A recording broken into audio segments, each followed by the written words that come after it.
Millions more Americans are officially required to get vaccinated against COVID-19. President Biden signed new executive orders covering about 100 million Americans. A big chunk of that group is covered by the order forcing employers with 100 or more workers to require vaccinations. But what are the legal rights for those businesses and their staff? I looked into that issue. We're in the tough stretch.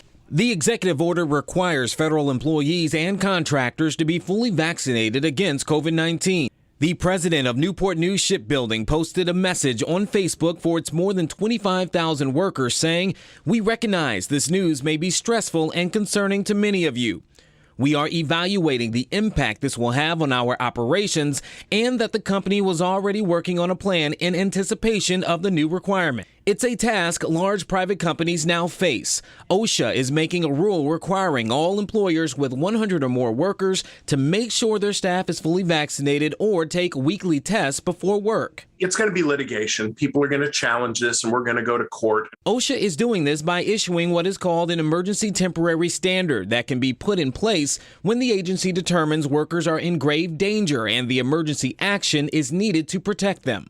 But Professor Brad Jacob of Regent University School of Law says this is new territory for the agency. To start telling people you don't get your job unless you've received a certain medical treatment is different. It's just different. And that doesn't mean it's invalid.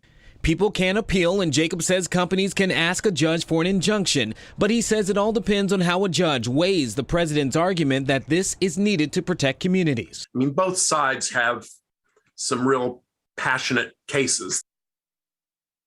A representative for Newport News Shipbuilding said the company has not decided on next steps yet, but it will prioritize the safety and health of employees and supporting government customers. OSHA will also require companies with more than 100 employees to give paid time off to get vaccinated or to recover if workers get sick after their shots.